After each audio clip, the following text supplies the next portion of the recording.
আসসালামু আলাইকুম এভরিওয়ান। আজকে আপনাদের সাথে ইলিশ পোলাও রেসিপি শেয়ার করব এবং ইলিশ পোলাওয়ের রেসিপিটি অন্য সকল রেসিপি থেকে একটু অন্যরকম এবং এটার পোলাওয়ের ভিতরে ইলিশের ফ্লেভারটা কিন্তু অনেক দারুণভাবে থাকে, যেটা খেতে খুবই ভালো লাগে।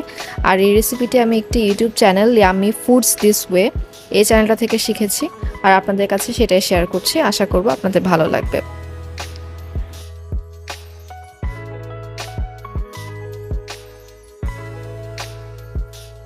আজকের রেসিপির জন্য আমি এখানে একটি ইলিশ মাছ থেকে 7 পিস মাছ হয়েছে, সেই 7 পিস মাছ নিয়েছি এবং এটা ভালো মতো ধুয়ে নিয়ে আমি এর সাথে একটু লবণ মাখিয়ে নিচ্ছি।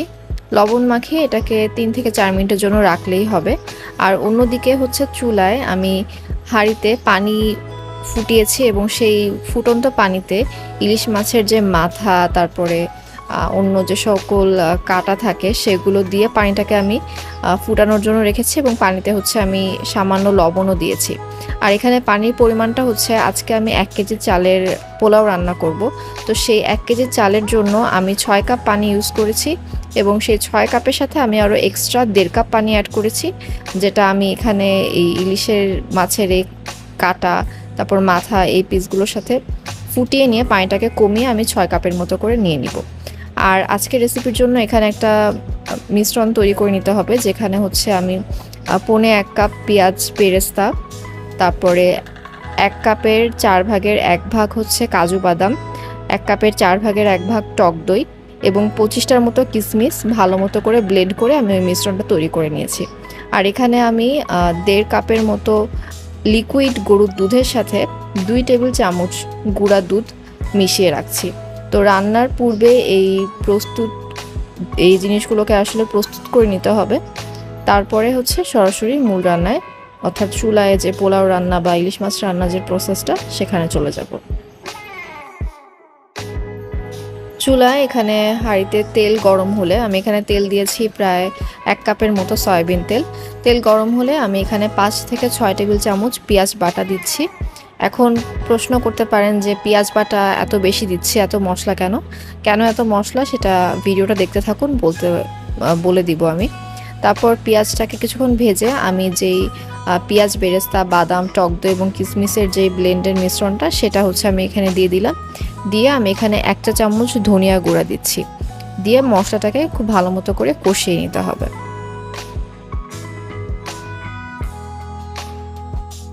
ইলিশ মাছ রান্নায় আমরা অনেকেই আদা বাটা, রসুন বাটা এগুলো দিয়ে থাকি, বাট এই ধরনের রান্নায়, অর্থাৎ ইলিশ মাছের রান্নায় এই ধরনের মশলাগুলো দিলে কিন্তু মাছের স্বাদটা অনেকটা নষ্ট হয়ে যায়। তো যত কম মশলা দিয়ে সম্ভব অত কম মশলা দিয়ে ইলিশ মাছটা রান্না করলে খেতে ভালো লাগে।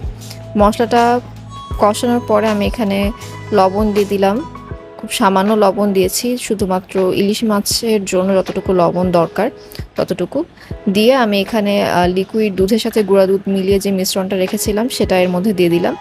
দিয়ে আমি এখানে কাঁচা মরিচ দিয়ে দিচ্ছি, দিয়ে এটাকে একটু ভালো মতো নেড়ে আমি এটাকে ঢাকনা দিয়ে ঢেকে রাখবো এখানে একটা বলক আসা পর্যন্ত।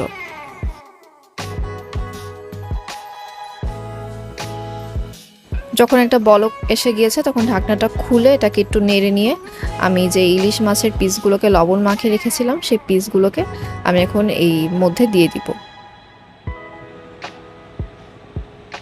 সবগুলো পিস ভালো মতো করে দিতে হবে, আর দেওয়ার সাথে সাথে কিন্তু বেশি নাড়ানো যাবে না, তাহলে কিন্তু ভেঙে যেতে পারে মাছটা।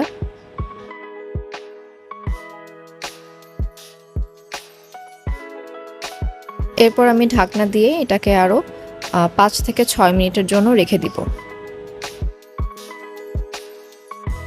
5 থেকে 6 মিনিট পর ঢাকনাটা খুলে এটাকে এখন রান্না করব। ঢাকনাটা আপাতত দিব না, আর মাছগুলোকে খুবই সাবধানে কিন্তু উল্টে দিতে হবে।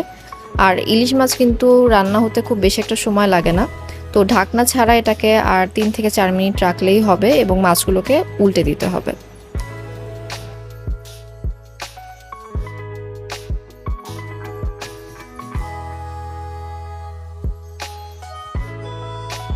তিন থেকে 4 মিনিট পর মাছের পিসগুলোকে আমি তুলে নিয়েছি, সেটা আমি আর ভিডিও করতে পারিনি। তো মাছের পিসগুলোকে তুলে নেওয়ার পর এটাকে আরও কিছুক্ষণ, মানে ঝোলটাকে আরও কিছুক্ষণ চুলায় রেখে একটু ফুটিয়ে নিয়ে এখান থেকে অর্ধেকটা বা কিছুটা ঝোল আমি আলাদা করে একটা বাটিতে তুলে রাখবো। কিছুটা ঝোল তুলে রাখার পর যেটুকু ঝোল থাকবে তার ভিতরে হচ্ছে আমি ওই যে মাছের মাথা দিয়ে ফুটানো যে পানিটা, সে পানিটা হচ্ছে আমি এর ভিতর দিয়ে দিব। আমি পানির পরিমাণটা আরেকবার বলছি, আমি এখানে 1 কেজি পোলাওর চাল ইউজ করেছি, এজন্য আমি এখানে 6 কাপ পানি দিয়েছি। আর প্রতি 1 কাপ চালের সাথে হচ্ছে 1.5 কাপ করে পানি। তো সেই হিসাবে আমি 6 কাপ পানি আমি এখানে দিয়েছি। আর ইলিশের মাথা মানে ইলিশের মাথা দিয়ে পানিটা ফুটানোর সময় 6 কাপের সাথে আমি এক্সট্রা আরও 1.5 কাপ ইউজ করেছি। তারপর ওইটা পানিটা ফুটানোর জন্য ওই 1.5 কাপ কমে টোটাল 6 কাপ হয়ে গিয়েছে। তো ওই পানিটা হচ্ছে এই ঝোলের সাথে দেওয়ার পর পানিটা যখন ফুটে উঠবে তখন হচ্ছে আমি 1 কেজি পোলাওয়ের চাল ধুয়ে রেখেছিলাম সেটা আমি এখানে দিয়ে দিলাম। দিয়ে এটাকে আবারও ঢাকনা দিয়ে ঢেকে রাখবো যেন চালটা তাড়াতাড়ি ফুটে উঠে, কারণ পোলাওয়ের চাল হচ্ছে দেওয়ার পর তাড়াতাড়ি না ফুটলে কিন্তু ভাতটা ঝরঝরে হয় না। আর এ পর্যায়ে পোলাওয়ের জন্য লবণ দিতে হবে এবং লবণটা দিয়ে পানিটা টেস্ট করে দেখতে হবে যে লবণটা ঠিকঠাক কিনা। চালটা ফুটে ওঠার পরে আমি এখানে কাঁচামরিচ দিয়ে দিচ্ছি। আর এই রান্নায় কিন্তু কোনোভাবেই কেওড়া জল ইউজ করতে যাবেন না, তাহলে কিন্তু ইলিশ পোলাওয়ের স্বাদটাই নষ্ট হয়ে যাবে। কাঁচামরিচ দিয়ে এটাকে আবারও নাড়তে হবে আর অপেক্ষা করতে হবে পানিটা এবং চালটা একদম গায়ে গায়ে আসা পর্যন্ত। পানিটা কিন্তু কমে চালের গায়ে গায়ে চলে এসেছে, এই অবস্থায় হচ্ছে ঢেকে দিব। ঢেকে দিয়ে চুলার আঁচটা একদম কমিয়ে দিতে হবে। ঢাকনায় কোনো যদি ছিদ্র থাকে সেটা অবশ্যই বন্ধ করে দিতে হবে। দিয়ে হচ্ছে এবারে এটাকে আমি রান্না করব প্রায় 10 থেকে 15 মিনিটের জন্য। যারা হচ্ছে খুব মোটা পাতিলে রান্না করবেন তারা হচ্ছে সরাসরি চুলায় দিয়ে রান্না করবেন, আর যাদের পাতিলের তলাটা বেশি মোটা না পাতলা তারা হচ্ছে আরেকটা হাঁড়িতে পানি গরম করে ভাপে দিবেন, তার উপরে এই হাঁড়িটাকে বসে ভাপে দিবেন। তো হচ্ছে 10 থেকে 15 মিনিট পরে আমি ভাতটাকে আরেকটু উল্টে দিচ্ছি। এটা কিন্তু নিচের ভাতটুকু সেদ্ধ হয়ে গিয়েছে, উপরেরটা সিদ্ধ হয়নি। আর এখানে আমি দেখিয়ে দিলাম, আমি যে অর্ধেকটা ঝোল তুলে রেখেছিলাম সেটা আমি দেখিয়ে দিলাম। তো ভাতটা হচ্ছে একবার উল্টে দেওয়ার পরে আমি মাছের যে পিসগুলোকে তুলে রেখেছিলাম সেই পিসগুলোকে ভাতের উপর বসিয়ে দিব, দিয়ে আবার ঢাকনা দিয়ে ঢেকে রাখবো, রেখে আমি আবার ভাপে দিব।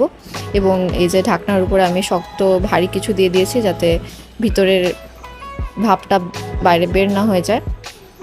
তো এভাবে ইলিশ মাছ দেওয়ার পর আরও 15 থেকে 20 মিনিট রেখে দেওয়ার পরে ঢাকনাটা খুলে মাছগুলোকে আমি তুলে নিয়ে ভাতটাকে আবারও উল্টে পাল্টে দিয়ে আবার মাছগুলোকে দিয়ে আবারও ঢেকে রেখেছি 10 থেকে 15 মিনিট। তো ভাতটা যখন সিদ্ধ হয়ে যাবে ভালো মতো তাহলেই কিন্তু ইলিশ পোলাওটা রেডি হয়ে যায়। আর এভাবে ইলিশ পোলাও খাওয়ার ফলে আমি যে ঝোলটা তুলে রেখেছিলাম, যারা পোলাও খুব মানে শুকনা খেতে পারেন না, যদিও রান্নাটা অতটা শুকনো হয় না, বাট যারা তাও আর একটু ঝোল দিয়ে খেতে চান তাদের জন্য ওই ঝোলটা রেখে দিলে ওটা দিয়ে খেতে কিন্তু ভালো লাগে, আরও মজা লাগে। তো আজকে এ পর্যন্তই, ধন্যবাদ।